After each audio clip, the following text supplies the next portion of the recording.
Министерството за надворешни работи информира дека денеска е закажана евакуација на 4-члено семејство од Израел, мајка и 3 деца. Нивниот лет од Тел Авив до Атина е дел од организираните летови за евакуација на странски државјани во координација со Израелското Министерство за транспорт. Со оваа евакуација, заедно со претходната од 17 јуни реализирана со владин авион, вкупниот број на евакуирани или заинтересирани македонски државјани за напуштање на Израел достигнува 25. Не сите граѓани изразиле подготвеност да заминат веднаш, но се очекува и други да се приклучат во наредните денови. Министерството за надворешни работи преку амбасадата во Тел Авив останува во постојана комуникација со македонските државјани и им стои на располагање за нивна безбедна евакуација. Институцијата апелира граѓаните редовно да се информираат и да ја искористат приликата за безбеден трансфер. Ситуацијата се следи внимателно, а евакуациите продолжуваат во зависност од безбедносните услови и логистичките можности на терен. Институтот за јавно здравје регистрира 3 случаи на листериоза во последните 6 месеци, поради што упати препорака до граѓаните да бидат повнимателни при избор на храна, особено во летниот период.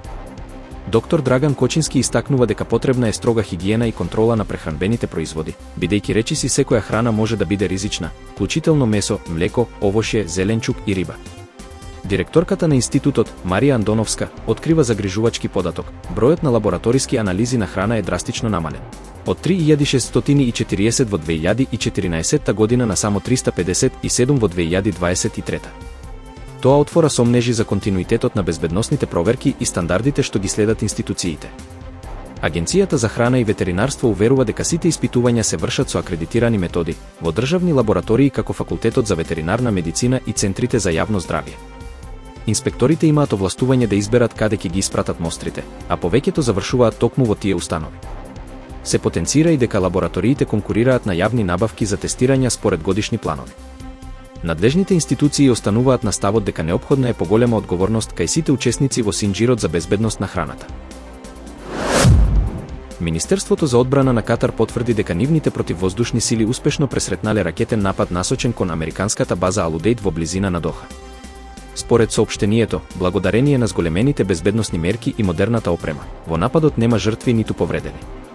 Заменик началникот на генералштабот појасни дека првиот бран од 7 ракети бил целосно пресретнат, додека од вториот бран од 11 ракети, само една погодила во близина на базата, но без предизвикана материјална штета.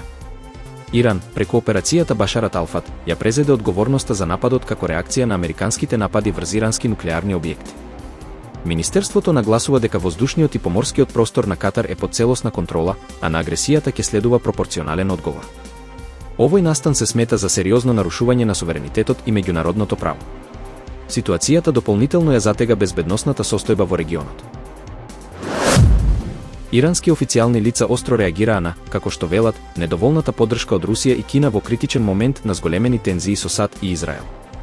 Според агенцијата Reuters, иранското раководство смета дека Москва и Пекинг останале пасивни по неодамнешните американски напади врз ирански нуклеарни постројки и отворените закани за промена на режимот.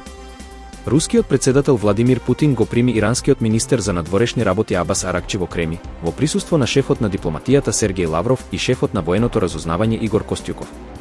Путин ги осуди нападите како неиспровоцирана агресија и изрази подготвеност за поддршка, но не ја потврди информацијата дека примил лично писмо од врховниот лидер Али Хамнеи со барање за посилна руска интервенција.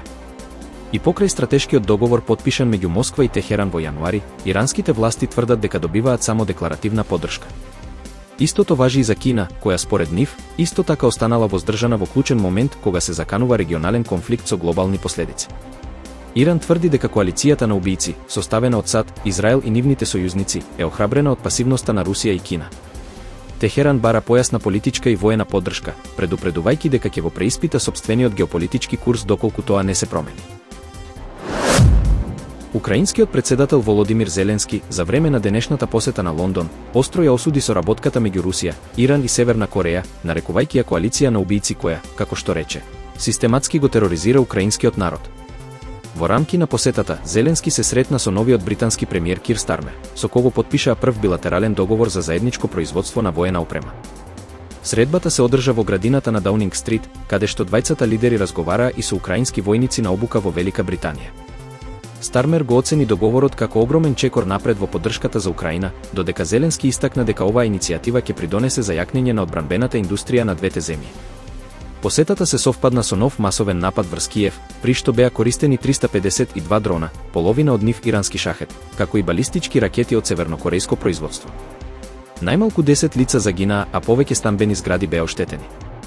Зеленски изјави дека дел од нападите биле успешно пресретнати, но не и сите, и упати предупредување до соседите на овие земји за заканата што ја носи ваквиот сојуз.